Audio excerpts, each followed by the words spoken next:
orientation de recherche m'ont amené à vraiment... N'oublie pas de prendre des photos, hein, quand un tu peu changes et par, tu tapes en pas même temps. par Bon, je défaut, vais mais un peu travailler par aussi. hasard, ça m'a amené à lui, parce que c'est D'accord. ses idées à lui qui représentaient plus C'est juste à justement côté de toi ici, si jamais tu as des questions. ma problématique. Fait que, évidemment, là, juste pour mettre tout le monde en contexte, moi, j'ai fait Il faut taper ma quand maîtrise tu prends la de photo et puis tu tapes, sociologie là, ok? sur un écrivain, c'est Hermann Hesse. Il y en a peut-être quelques-uns qui le connaissent. Là. La plupart du monde, il y en a peut-être la moitié là, de mon entourage qui le connaissent, l'autre moitié qui le connaissent pas. C'est un écrivain, justement, que je vais vous le présenter un peu plus loin, mais moi, je suis parti effectivement de mes intérêts. Donc, c'est un peu cet écrivain-là. Je voulais m'intéresser à lui. Ma problématique, c'est la quête de sens et le malaise spirituel au tournant du 20e siècle. Et bon, de fil en aiguille, je me suis ramassé un petit peu vers Max Weber. Là, je vais vous présenter un petit peu tantôt comment je l'ai abordé. Fait que, moi, j'ai fait un peu un portrait sociologique de l'écrivain. Donc, évidemment, là, comme toute bonne recherche, il y a une problématique, il y a un cadre théorique. J'ai analysé mes données, j'avais un corpus à l'étude, là, je vais vous le présenter un peu, puis mes conclusions de recherche. Fait que, un peu, moi, qu'est-ce qui m'avait questionné à la base, c'était l'écrivain Hermann Hesse. On le voit dans les librairies là, de nos jours, Renaud-Bré, Archambault, là, un peu partout, il est assez connu. Puis je me suis demandé pourquoi le monde lise encore Hermann Hesse aujourd'hui. Fait que lui, il a écrit des romans dans les années 1900 jusqu'en 1943, puis ben, il est encore lu, mais c'est quoi? Fait que c'est un petit peu ça qui a préparé ma réflexion là, pour parler de cet écrivain-là. Fait que, en tout cas, j'avais une problématique, je vais vous la présenter, j'avais des objectifs de recherche, un contexte de recherche qui est un peu, justement, ben, ça tournait autour de mon enquête de terrain. Finalement, on pourrait dire ça comme ça. J'allais sur le terrain, je voyais ses livres, puis j'ai parlé à quelques personnes, mes amis, puis je vais poser des questions, puis tranquillement, j'en suis venu à créer un petit peu plus une problématique.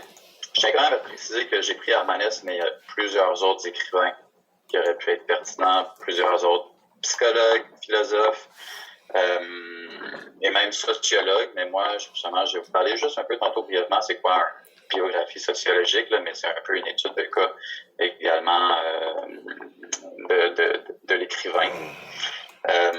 Puis bon, comme tout le monde sait, là, la sociologie, ça a quand même cette particularité de pouvoir prendre pour objet la vie d'un homme puis la mettre en relation avec un contexte social, une période historique, puis également son itinéraire intellectuel. Fait que je vais parler quand même un petit peu aussi de ses influences. Puis c'est un petit peu ça. Fait que juste brièvement, là, Hermann Hesse, c'est un écrivain qui est né en Allemagne en 1877. Son premier roman en 1904. Il s'est exilé en Suisse en 1912. Ses romans principaux, là, s'il y en a qui l'ont déjà lu, c'est Damien, Siddhartha, Le loup des steppes, Narcisse et Goldmund, Le jeu des perles de verre, qui a été finalement lui publié en 1943. Il a gagné le prix Nobel en 1946, puis il est mort en Suisse en 1962. Donc, il y a quand même eu une vie active. Moi, mon corpus, c'est vraiment concentré sur Siddhartha, Le loup des steppes, Narcisse et Goldmund, et le jeu des perles de verre. Hermann Hesse, il était quand même écrivain, il était poète, il était peintre aussi, il a écrit des essais, il était un peu journaliste, il faisait des critiques littéraires là, dans ses journaux. Justement, tantôt j'ai dit ça aurait pu être, c'est Hermann Hesse que j'ai pris moi, mais ça aurait pu être plusieurs, parce que ce qui est pertinent, c'est beaucoup son contexte historique. C'est un Allemand des années 1800-1900. Il y a eu beaucoup de changements à cette période-là, beaucoup de bouleversements. Il a quand même traversé 2 guerres. Là. On l'a vu, lui, s'est exilé en Suisse. C'était un grand critique du nazisme et de l'Allemagne. Ses romans étaient bannis en Allemagne, donc il était seulement publié en Suisse et ailleurs. Donc c'est quand même, il y a quand même une certaine pertinence. Puis surtout, je vais aller voir, je vais vous parler un petit peu des œuvres tantôt, là, mais il n'a pas écrit des œuvres très critiques de l'Allemagne non plus. Là, c'est vraiment un peu son profil intellectuel qui avait aucune identification finalement à l'Allemagne, mais il était quand même assez rejeté. Fait que il a quand même vécu aussi jusqu'à 85 ans. C'est quand même une longue vie, là. Il était ami avec Carl Gustav Jung, avec Thomas Mann, avec Stefan Zweig. C'est quand même plusieurs grands penseurs aussi de l'époque. C'était pas un ami trop des sociologues, mais il a connu un peu Walter Benjamin, entre autres. Mais sinon, c'est assez sommaire sa relation à la sociologie. C'était plus les penseurs de la religion qui étaient ses amis. Pour moi, Hermanès, j'en arrive un peu à ma problématique de recherche. Là. Pour moi, Hermanès, puis vous l'avez sûrement vu avec Louise, là, c'est l'idéal type. Pour moi, Hermanès, c'était l'idéal type de l'homme qui est en quête de sens. Fait que vous l'avez vu, mon titre, c'est la quête de sens. Ma problématique de recherche, c'était, je l'ai relevé dans mes écrits, là, puis c'était beaucoup relevé dans les écrits de Hermanès, mais beaucoup d'autres intellectuels de son époque. C'était le vide spirituel. Le vide du monde spirituel de son époque, la souffrance métaphysique, le manque d'une signification supérieure de ce monde. Fait que c'est beaucoup la religion qui a arrêté de jouer son rôle, qui a arrêté de donner un sens à la vie des individus, finalement. Moi, j'aime beaucoup une expression de George Lucas. Il décrivait son époque comme sans-abri transcendantal.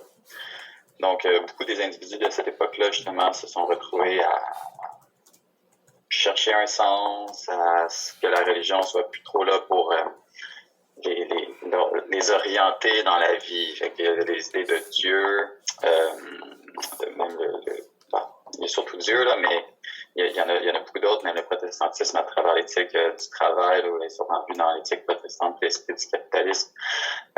Toutes ces idées-là, finalement, ont tranquillement perdu leur sens. Puis c'est beaucoup les intellectuels, finalement, qui relèvent ce problème-là. Fait qu'on le voit beaucoup dans les écrits de Robert Mussy, de Walter Benjamin, même de Thomas Mann, mais chez les sociologues aussi. On le voit beaucoup, Max Scheler, Weber, il y en a beaucoup parlé là, avec son Désenchantement du monde. Là. Je vais vous en parler un petit peu aussi brièvement tantôt. C'est un sentiment, c'est une impression. Moi, évidemment, je dis pas, on peut pas arriver, nous, à notre époque, et dire, à cette époque-là, c'est notre diagnostic, le monde, il n'y avait plus de sens. On part de la problématique de recherche, c'est ces auteurs-là qui le disent, c'est eux qui le relèvent, c'est eux qui ont raison par rapport à ça. Fait que moi, vraiment, c'est là que ça devient un peu l'enquête de terrain dans une recherche en sociologie. Je parle des auteurs, fait que moi, j'ai eu la tête dans les livres là, pendant pas mal 2 ans et demi. C'était ça mon terrain. Puis après ça, il y a eu Hermanès. Puis notre but, finalement, après ça, en tant que sociologue ou futur sociologue comme vous, là, c'est de faire du sens à travers ça, comment l'expliquer, comment le contextualiser, comment le comprendre, finalement. Parce que Max Weber, c'est ça, c'est la sociologie compréhensive. Beaucoup, puis ces enjeux-là se traduisent finalement beaucoup chez les écrivains. Fait qu'une des questions pertinentes qu'on peut toujours se demander, là, c'est aussi si la religion parle de son influence, là, comment les individus trouvent du sens à leur vie. Fait qu'il y a la quête de sens qui apparaît comme étant un fil conducteur à la suite de ma recherche. Donc, je suis allé vers un peu, pour vraiment vous laisser dans le verre, là, je suis allé dans le raisonnement sociologique weberien avec les concepts que j'ai choisis. C'est les concepts théoriques que j'ai choisis vraiment pour interpréter puis analyser mon corpus. Fait que le désenchantement du monde, je ne sais pas si vous l'avez vu, mais c'est une notion qui est apparue dans l'éthique protestante puis l'esprit du capitalisme. C'est lié, j'avais mis la définition, mais je pense qu'il est dans mon sous-texte, là, mais c'est pas trop grave. En gros, c'est vraiment le désenchantement du monde, c'est un moment de l'histoire qui est l'aboutissement du déclin des religions, mais aussi de la domination de la pensée rationnelle et scientifique grecque. Donc, la science vient donner du sens à l'existence, la science vient découper le sens, la science vient vraiment tout expliquer, même autant la vie du point de vue matériel que la vie d'un point de vue abstrait. C'est-à-dire que Weber, lui, c'est ça, c'est un rationnel. Il vient expliquer c'est quoi la vie, c'est quoi même les religions, comment on explique les croyances. Fait que Weber, pour moi, il est fascinant parce qu'il a quand même un peu détruit toute idée un peu enchanteuse que la vie pourrait avoir un certain sens. Non, lui, il est vraiment venu vous dire non, le sens, c'est nous qui le donnons, puis voici comment je vais vous l'expliquer. Fait que c'est pour ça que le raisonnement sociologique de Max Weber, il en soi, il est très fascinant, puis il est très pertinent, je trouve, en tout cas pour les recherches sur la sociologie des religions. Ensuite, j'ai aussi fait que ça, le désenchantement du monde, c'est venu quand même me servir. C'est la notion sociologique de Max Weber qui est venue me servir pour expliquer le vide spirituel, la souffrance métaphysique, puis la quête de sens des individus. Fait que ces concepts-là, précédemment, comme les sans-abri transcendantaux, moi, je m'en suis servi pour, je l'ai pris dans les écrits des écrivains, par exemple. Désenchantement du monde, c'est la notion sociologique. Après ça, j'ai utilisé les concepts de conduite de vie et de voie de délivrance. Ces deux concepts-là, je ne sais pas non plus si vous les avez vus là, dans vos cours. Pour moi, ils sont apparus comme vraiment la clé pour démystifier Hermann Hesse. Entre autres, évidemment, c'est des concepts assez figés. Là. Je vais vous en parler après, mais je vais un peu les déconstruire. Là. Mais ils sont apparus comme les concepts les plus pertinents pour moi. Fait que ça, c'est vraiment les 3 concepts de Max Weber qui sont importants à retenir et qui ont guidé mon raisonnement finalement tout au long de ma recherche. Puis là, c'est vraiment pour me concentrer sur Max Weber parce que j'ai quand même parlé d'autres auteurs. Là. J'ai parlé de Charles Taylor puis Marcel Gauchet également pour parler du désenchantement du monde. Marcel Gauchet a vraiment écrit un fabuleux livre, là, Le désenchantement du monde, tout simplement, pour expliquer tout ça. Mais juste pour vous dire quelques mots, là, parce que c'est quand même aussi un peu pertinent, mais Charles Taylor, lui, c'est vraiment sur l'identité moderne, comment le désenchantement du monde est quand même apparu comme un moment tournant pour l'identité moderne, l'individu. Il décrit finalement un peu le type de l'individu qui cherche un sens à sa vie. Et moi, je l'ai vraiment bien appliqué là, pour Hermann Hesse, qui m'apparaissait comme étant le type idéal de l'homme en quête de sens. Fait une notion désenchantement du monde peut s'appliquer à un individu, mais si elle s'implique à un individu, on peut aussi un peu le généraliser à plusieurs individus, parce que Hermann Hesse est encore lu, il a été lu beaucoup de fois à son époque. Fait la problématique du désenchantement du monde va caractériser vraiment la pensée et la culture de cette époque-là. Puis, moi, ce que j'ai beaucoup apprécié, c'est vraiment, chez Gauchet surtout et Taylor, c'est la découverte de l'inconscient et l'idée de transcendance. Fait que ça, c'est quand même 2 notions aussi qui vont apparaître plus loin dans mes analyses de mon corpus, mais qui influencent la conduite de vie puis la voie de délivrance. Fait que le désenchantement du monde, c'est la notion, elle vient influencer la conduite de vie et la voie de délivrance.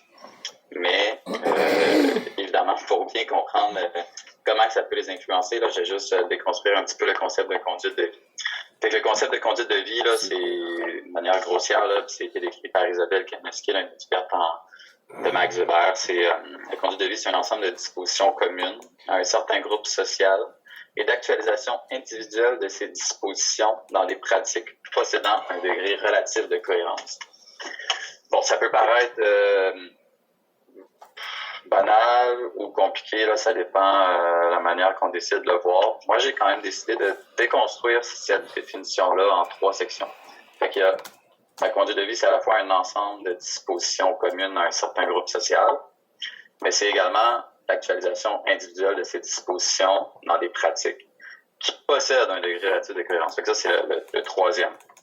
Donc, vraiment, c'est le concept de conduite de vie, c'est au fondement de la sociologie de Max Weber, parce que c'est l'analyse de l'action sociale.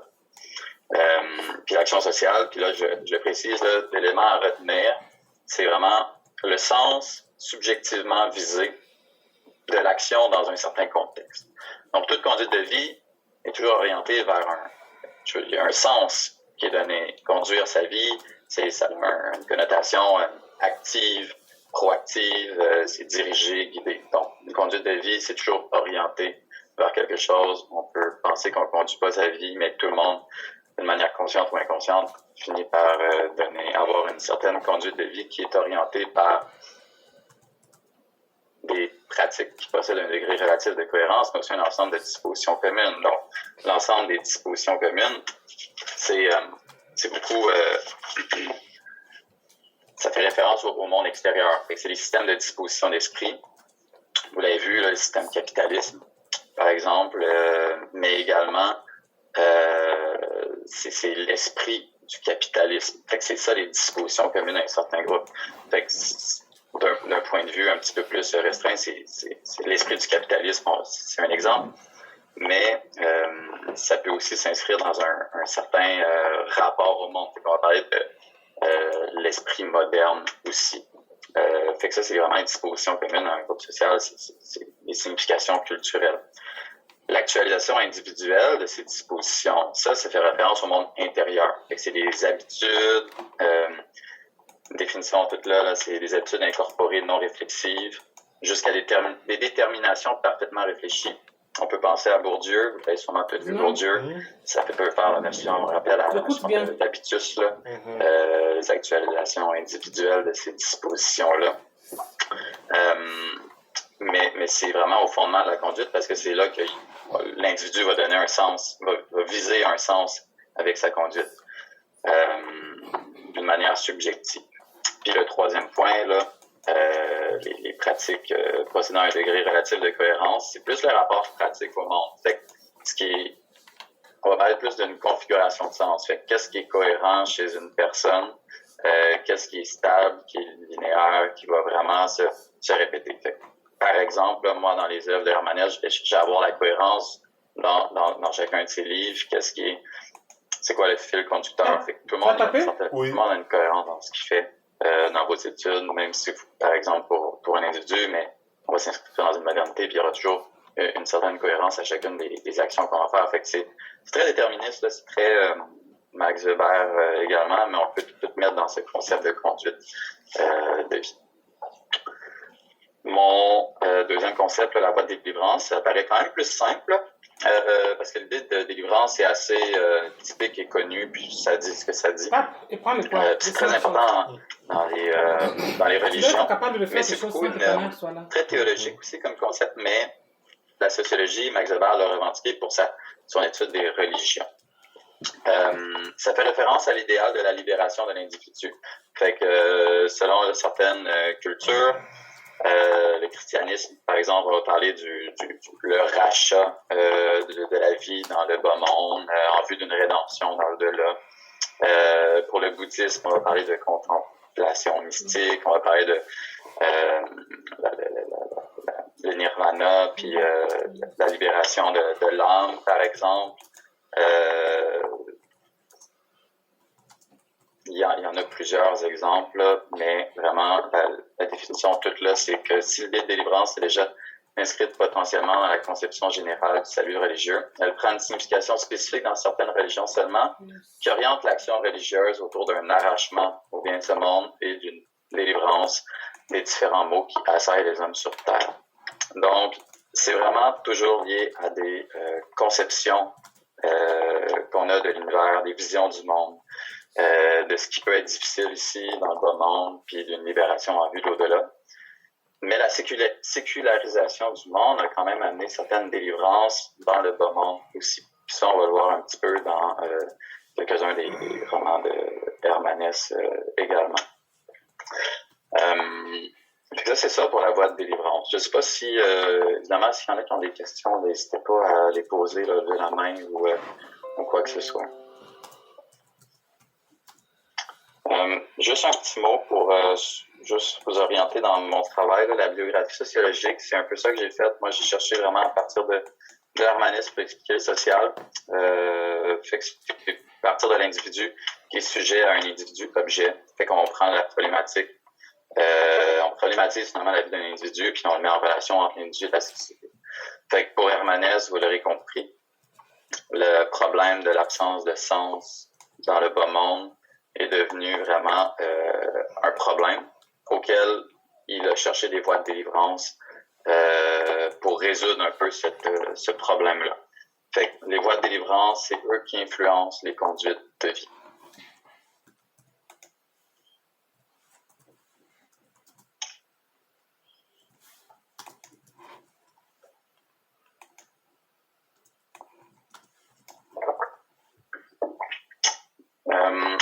ce qui est de mon analyse des romans, Prends là, les photos.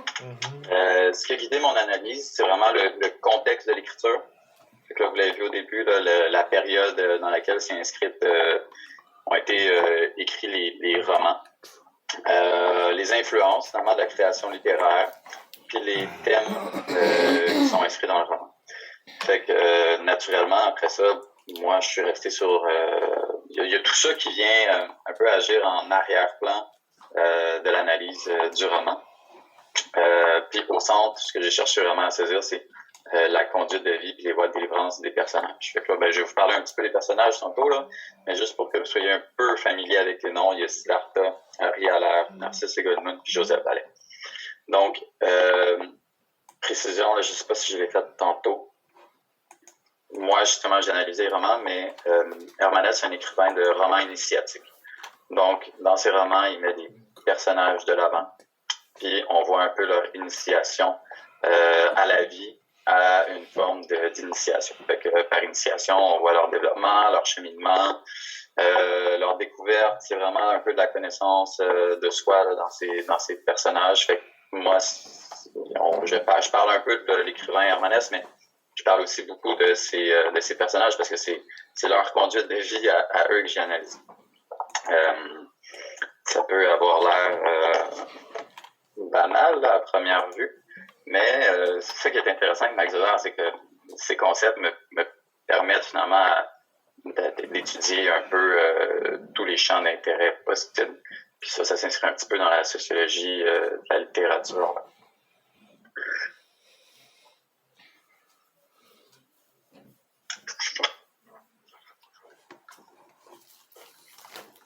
Parmi les influences de Hermanès, il y a évidemment la religion. Il a grandi dans un milieu protestant, piétiste, assez important. Il y a une question juste à lire avant.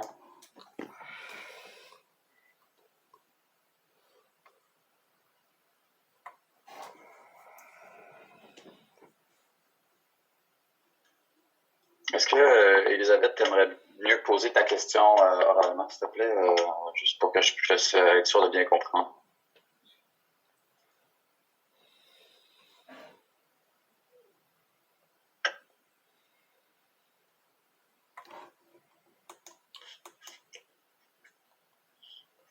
Elisabeth, n'hésitez pas, vous prenez la parole, posez votre question. Oh, son micro ne fonctionne pas. Non, le micro ne fonctionne pas. Quel dommage, parce qu'Elisabeth, elle aime lui poser. Elle pose des bonnes questions. Oui. Ah, c'est intéressant. J'ai essayé d'y répondre dans ce cas-là, là, quand même. Oui, la quête de sens peut traduire la crise de l'individu, mais c'est vraiment c'est un but, c'est une orientation à la vie. C'est plus la perte de sens qui traduit la crise de l'individu. Okay. Puis pour répondre à la perte de sens, l'individu va chercher du sens.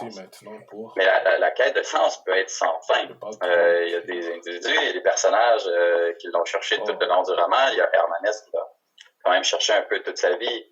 Donc, la quête de sens peut devenir une crise, mais elle ne l'est pas nécessairement parce qu'elle peut être très... ça peut vraiment permettre à quelqu'un de se sublimer, d'écrire, de faire de l'art, d'écrire de la musique, peu importe. Le besoin de sens est vital pour tout le monde. Il y en a que la religion va leur donner, mais il y en a d'autres que la religion va pas le donner selon le milieu dans lequel il évolue également. Puis, au point de vue du détachement de l'individu de la communauté, oui, ça peut expliquer. Il y a du monde qui vont être tentés de vivre leur vie d'une manière un petit peu plus solitaire, aller dans la forêt, dans les bois, se détacher de la communauté, vivre leur propre vie, puis ils vont se sentir remplis d'un grand sens dans leur vie en vivant en communauté avec la nature, l'eau, les arbres, peu importe, c'est très un peu panthéiste, mais ça peut donner du sens, tout comme d'autres personnes.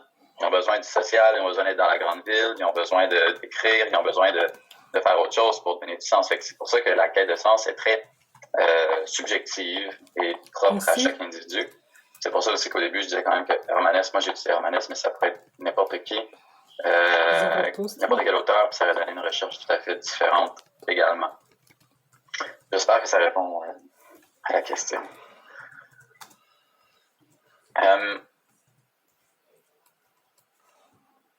Où est le truc?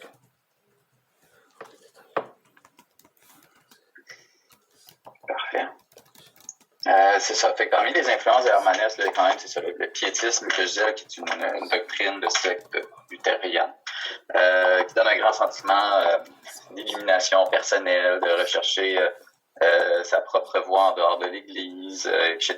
Fait qu'il y a beaucoup de grands romantiques qui étaient d'influence piétiste. Hermanès fait pas exception à ces romantiques-là. Je parle de Schiller, Holderlin, Goethe, Novalis, entre autres.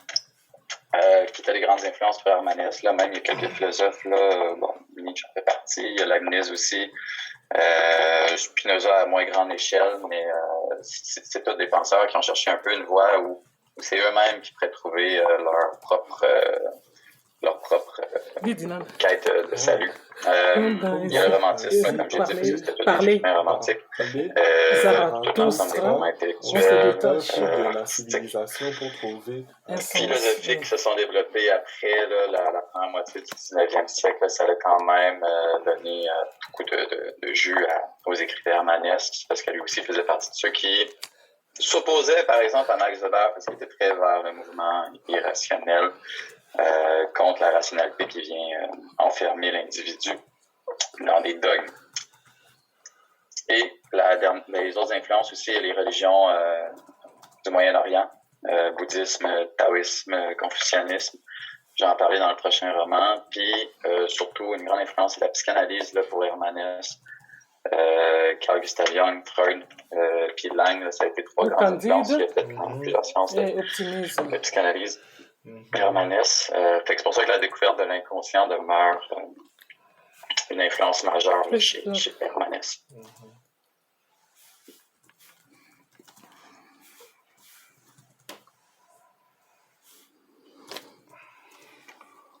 Effectivement, comme pour Dinan, comme dans Ainsi parlait Zarathustra, là, on se détache de la civilisation pour trouver un sens. Oui, ça peut tout à fait s'appliquer. Là. Nietzsche était quand même quelqu'un qui a beaucoup écrit sur le sens de l'existence. Là, dans ses écrits, il a cherché à détruire Dieu. Là. C'est lui qui a quand même dit que Dieu était mort. C'est assez majeur. Il était quand même très influent aussi pour Hermanès. Il a cherché à trouver une autre morale, là, surtout Nietzsche, mais certainement, lui, il a quand même cherché En fait, il a cherché, en disant que Dieu était mort, il a vraiment cherché à dire que l'individu doit chercher son propre sens. Fait que Nietzsche est quand même un des premiers philosophes très importants qui est venu dire à l'individu moderne, le sens vous appartient, c'est à vous, puis vous devez lui donner un sens très créateur. Fait qu'il était très stimulant là, comme écrit. Fait que oui, dans Ainsi parlait Zarathustra, ça en fait certainement partie. Fait que pour Siddhartha, là, pour l'analyse de Siddhartha, le personnage Siddhartha, il est en quête de vérité. C'est un jeune brahman là, qui est en quête de vérité. Puis c'est là qu'on voit vraiment toute l'influence du bouddhisme là, chez Hermanès. Pour lui, c'était quand même assez... autant pour Hermanès, mais pour toute une génération de penseurs de son époque, où l'Occident finalement ne trouvait plus les réponses, on a décidé d'aller vers Moyen-Orient pour trouver d'autres réponses. Fait que c'est un peu sur le bouddhisme, c'est assez facile comme philosophie, là. C'est le cycle, c'est le nirvana, c'est la recherche de la vérité, non pas à travers une forme de connaissance absolue, mais vraiment par une forme de cycle, et également à travers la nature et l'absence de dogme, surtout. Fait que c'est vraiment une manière de répondre aux besoins du sens de l'Occident qui a cherché à faire Hermanès. C'est vraiment un excellent petit livre là, assez bien romancé de l'histoire du Bouddha. Fait que le personnage, il recherche vraiment la sagesse absolue, la vérité, l'illumination.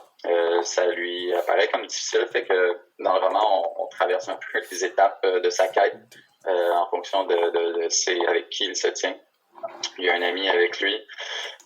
Sa conduite de vie est orientée vers la quête de vérité, est orientée vers la recherche de l'illumination. Fait qu'il sait que ça existe dès le début du roman, il sait que ça existe, toute sa vie, il va chercher à voir comment il peut l'atteindre. Fait que c'est là que je mobilise beaucoup le conduite de vie puis la voie de délivrance, et que la délivrance, finalement, il va la chercher comme ça.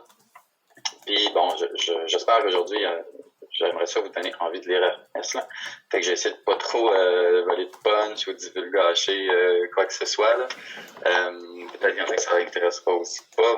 Fait que je pourrais en dire plus, mais juste par souci de autant de respect pour ceux qui voudraient le lire que par transparence, j'essaie d'en dire le plus possible sans vraiment tout en vous donnant le goût de le lire. Là. Vers la fin, évidemment, le personnage va atteindre quand même une illumination. Donc, il va réussir, mais à travers plusieurs étapes de sa vie. Fait, il va traverser une étape avec les Samana, qui est un groupe de penseurs là, particuliers. Il va aller dans le monde mondain puis devenir marchand, entre autres. Il va avoir une femme ou il va avoir un enfant. Il va découvrir certains plaisirs de la vie. Il va chercher à voir qu'est-ce qui lui apporte le plus de satisfaction puis qu'est-ce qui va lui permettre de se délivrer de l'existence. Fait que c'est là que sa conduite de vie est très pertinente, là, finalement. Parce qu'il finit par y parvenir, mais quand il se dépose sur le bord du fleuve, c'est là qu'il découvre que la nature, c'est son grand, c'est le grand guide de la vie. Fait que tantôt, là, le commentaire Dinan, je pense, c'est ça, non, c'est Elisabeth aussi. C'est d'aller en nature, puis finalement, elle est seule, puis c'est là que finalement, il trouve un peu son illumination. Puis là-dedans, je le décris, moi, je parle d'illumination mystique, mais c'est assez détaillé, là, puis j'essaie de vous éviter un peu quelques détails pour pouvoir avancer aussi.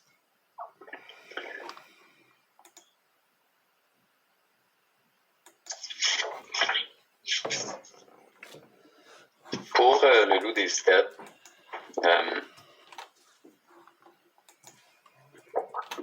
ça, c'est un livre quand même très important pour Hermanès parce que c'est l'exposition de sa crise existentielle là, dans le monde. C'est un peu le livre où, pas encore lu de nos jours, là, je ne sais pas encore en librairie, puis je pense qu'il y a des lectures obligatoires au secondaire des fois. Ce qui m'étonne, non, je pense que c'est plus cégep, pas secondaire, pardon. C'est beaucoup le profil typique de l'intellectuel moderne en crise. Fait que c'est un livre sur le nihilisme, c'est un livre sur un homme qui, je comprends plus c'est quoi le sens de l'existence, qui est très dans l'autodestruction, puis mais qui veut continuer à vivre. Fait qu'il y a l'instinct de survie qui agit sur lui, mais il y a aussi la pulsion de mort. Fait que la psychanalyse est omniprésente dans ce roman-là.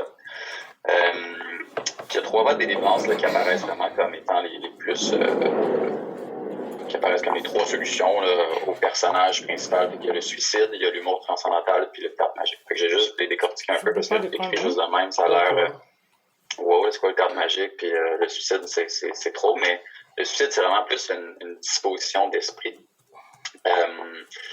Puis il faut se mettre dans le contexte Hermanès, dans la vraie vie, il était vraiment suicidaire à cette époque-là. C'était la crise économique, sa femme était schizophrène, son père était décédé pas longtemps avant, donc c'est vraiment... c'est pour ça que c'est intéressant dans une analyse sociologique de remettre l'auteur aussi dans le contexte remettre le livre dans le contexte de son écrivain, mais d'analyser aussi la conduite de vie et les voies de délivrance du personnage, parce que c'est un peu